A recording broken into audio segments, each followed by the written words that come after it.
Today we are taking final action on bills, and we were just discussing with the advisor's office. There have been some kind of last-minute emails about some compromises that are potentially in the works. So there may be some changing up on what we were planning to work today and what we're planning to work tomorrow for final action. But we are going to begin with final action on House Bill 2453, and we'll begin with a brief. Thank you, Madam Chair. In light of the fact that we're going to work 3 bills, I make this a very brief. 2453 enacted the Dentist and Dental Hygienist Compact to provide interstate practice privileges for dentists and dental hygienists.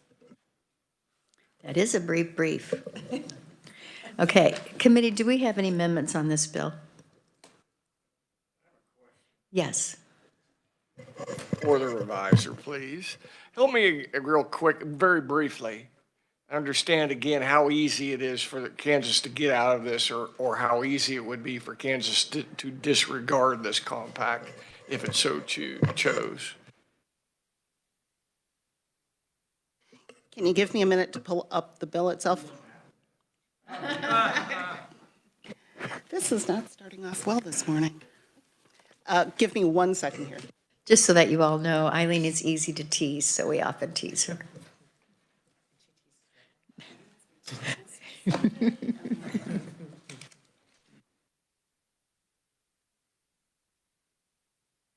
There are any proponents in the room that could answer the question while Eileen is looking, that would be great. Otherwise, we'll just hold for Eileen to review that in the bill.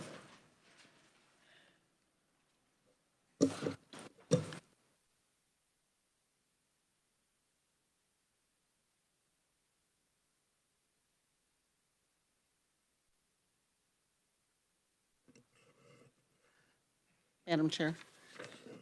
Yes, Eileen. Senator, it's actually pretty easy. All the state has to do is pass a statute stating that it's going to withdraw a statute stating the state's withdrawal from the compact. Committee, do I hear a motion on this bill? Senator Petty. I'll make a motion to pass 2453 favorably. Do I have a second? Senator Erickson, all in favor say aye. Aye. Opposed? The bill has passed. Committee, we will now turn our attention to House Bill 2484, and we'll need a bill brief.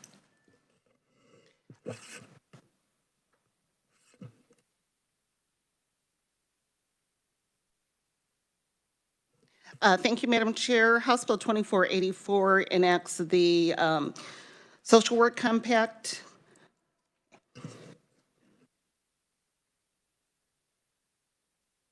All right. Thank you so much.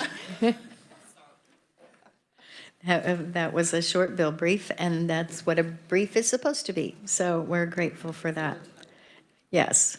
And committee, do we have any amendments on this bill? All right, we have one. It's being passed out now.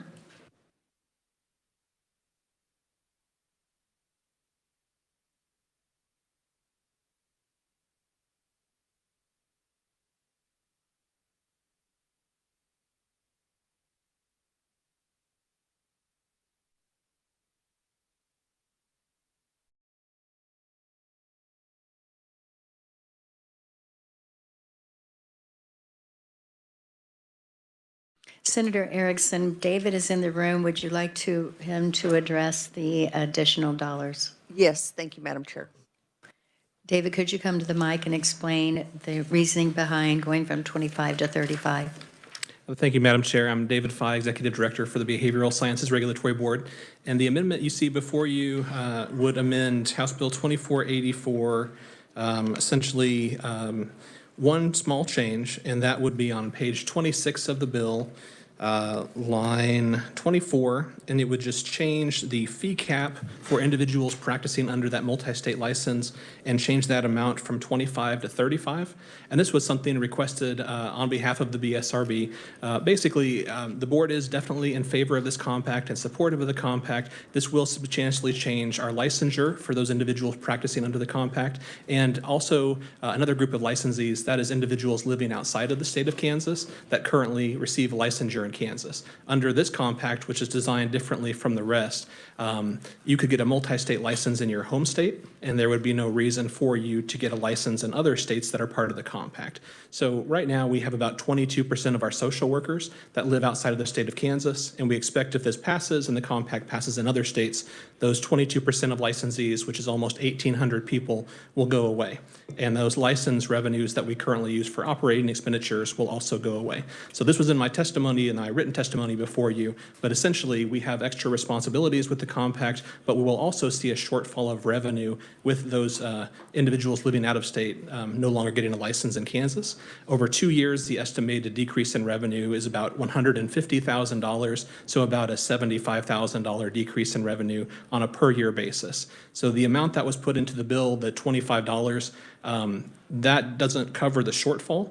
It covers about $100,000 of the shortfall, but we would still see about a $25,000 negative decrease in revenue each year if that's what the cap is set at. So we are just trying to mitigate the cost of losing those out-of-state licensees.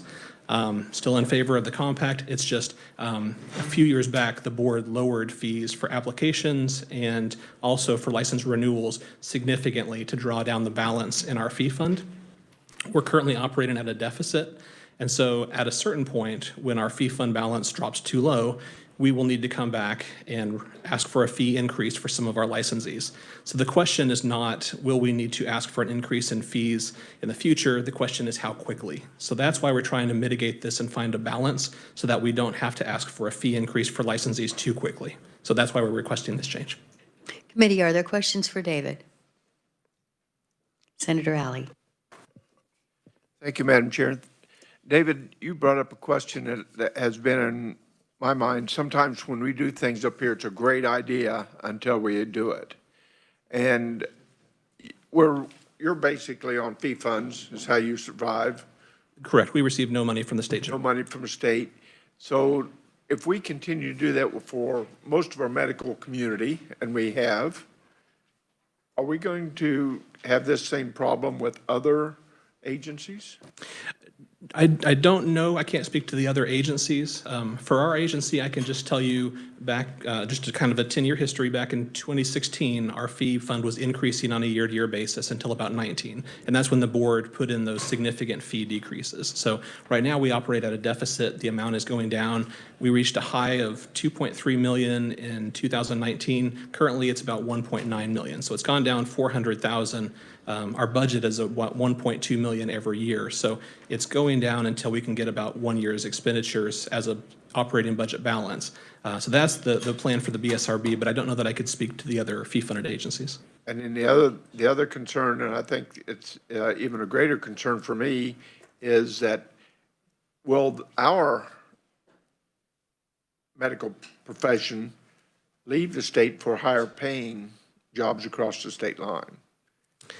And we expect it to come in, but I think we have to also worry about outflow of our medical when we do these compacts.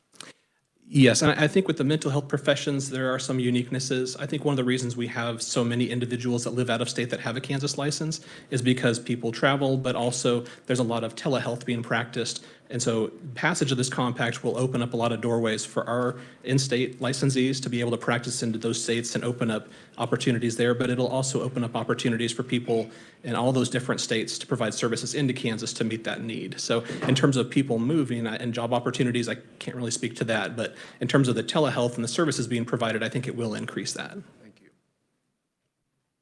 Additional questions for David? Senator Holscher. Right. Thank you. I was wondering if we could hear from Becky Fast to potentially expound upon that topic of the fees and the reserves. And that's fine, Becky. Thank you. Thank you, Chair, for recognizing me. So I would like to tell the others some information he didn't provide you. The extra $25 per person will yield him $140,000, so that will make up for any loss. Also, for psychologists and counselors, BSRB was fine with just a $25 fee, but now with social workers, they want $35. Also, during the Budget Committee, the House Budget Committee put a proviso encouraging the Behavioral Science Regulatory Board to consider using their ending balance to reduce licensure fee and report back their plan. So from 2018 to end of 2003, they had a $2 million reserves. In 2019, we went to them to advocate to lower their fees because they were 2.5 times greater than Missouri and Colorado. And when they lowered their fees, they increased their ending balance. So our fees are twice that of Colorado, Kansas, Arkansas. And last, there's also, when you talk about fee funds, what about efficiency? The dentist board has 3 staff for $5,000. They have 12 staff for $13,000. So we need to have efficiency. We pay these fees. We are far above our neighboring states. And I know, Senator Alley, you were worried about social workers leaving. One of the things this committee did, we've been in front of you twice to reduce regulation. We are keeping and growing. We've had 2 times as many clinicians now because of the reforms that you passed 2 years ago.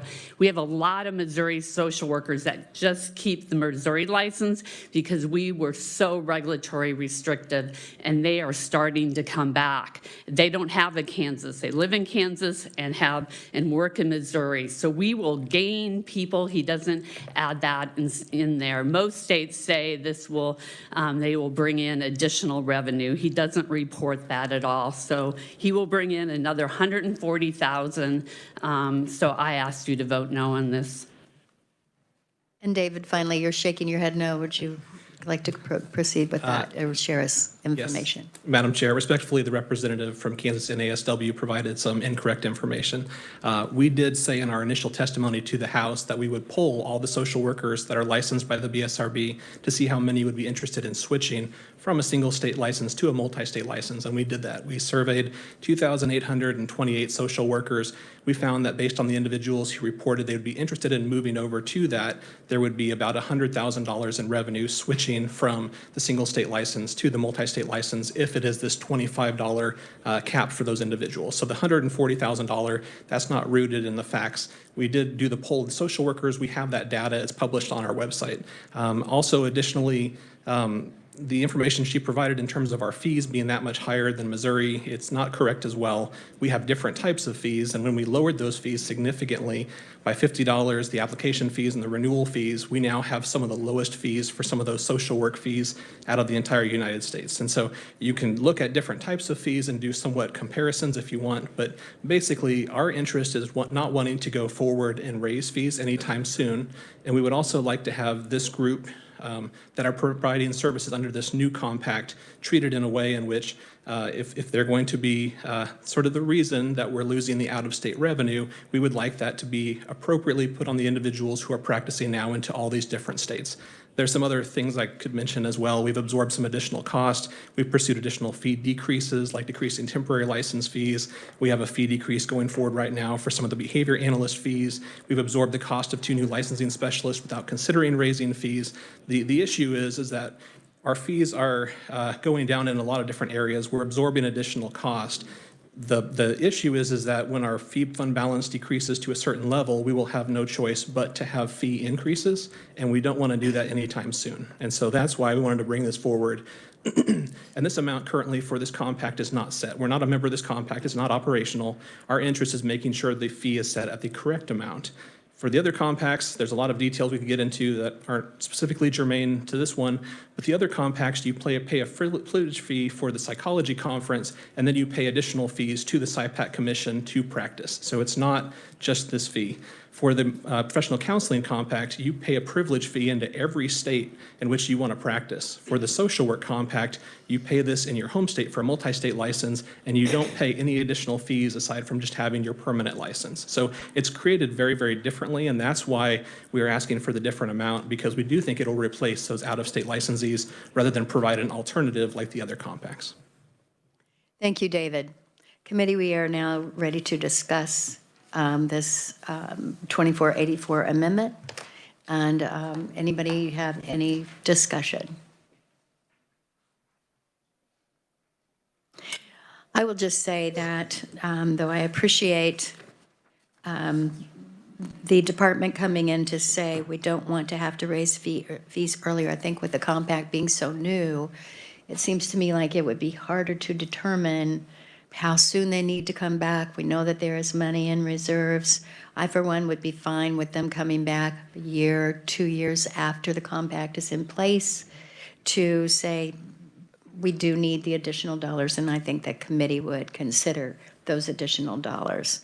So that being said, are you ready to move your motion? Thank you, Madam Chair. And yes, I brought this forward as consideration for the committee. I, of course, do not want any higher fees than are necessary, but there are these two narratives out there, and I did want to bring it before for the will of the committee. So with that, I move the amendment. Do we have a second? Senator Thompson. All in favor of the amendment, please say aye. Opposed? All right, the chair is undecided. It sounds like we have 2 and 2. So raise your hand if you're for the amendment. 1, 2, 3, 4. Opposed? 4. So the amendment does not pass. Now we will move to the bill itself. Do I hear a motion on the bill? Madam Chair, Yes. I move we pass HB 2484 favorably. It has been moved by Senator O'Shea and seconded by Senator Petty that the bill moves forward as favorably for passage. And all in favor say aye. Aye. Opposed? Seeing none, the bill has passed. So 2484 has passed out of committee favorably.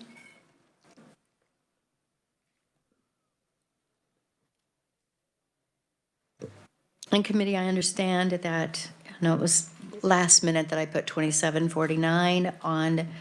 We only have till tomorrow to finish up working on bills.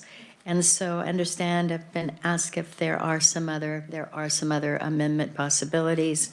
And so we will push 2749 back until tomorrow. I would like at this time also to ask the proponent and opponents for 2578. I've been told that there might be some negotiations going on or some compromises. So if that's true, could someone address this at the mic?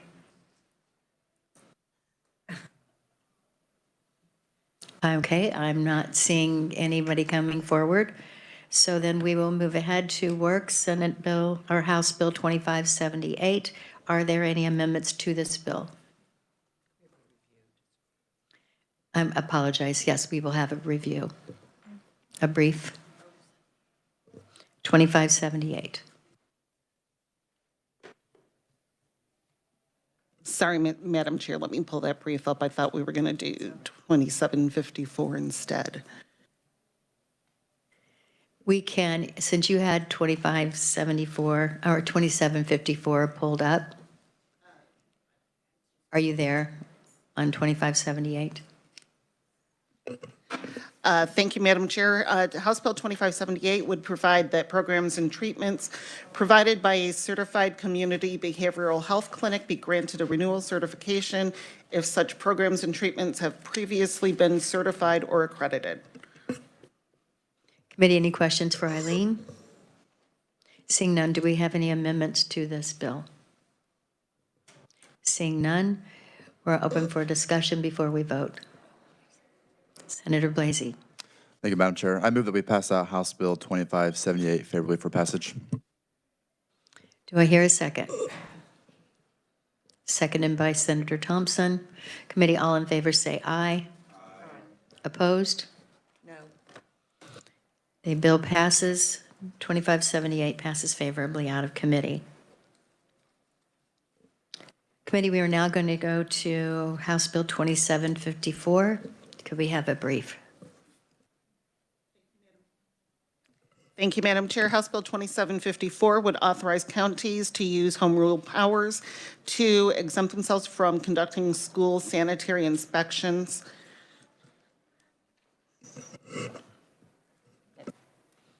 Committee, we heard this bill yesterday, and are there any amendments? Seeing none, do I hear a motion on this bill?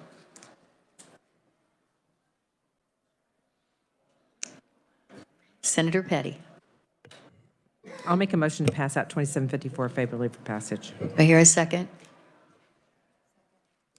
A second from Senator O'Shea. All in favor say aye. Opposed?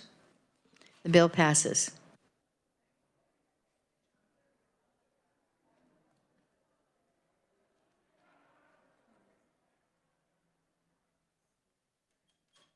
Committee, this is all of the business that we had prepared for today. Again, we're going to hear 2749, or take final action on 2749 tomorrow. And Eileen, would you tell us, or Danola doesn't have a mic, but if you can tell us the other bills for tomorrow. It would be the remainder of the House bills that we have heard. We will take final action on those bills.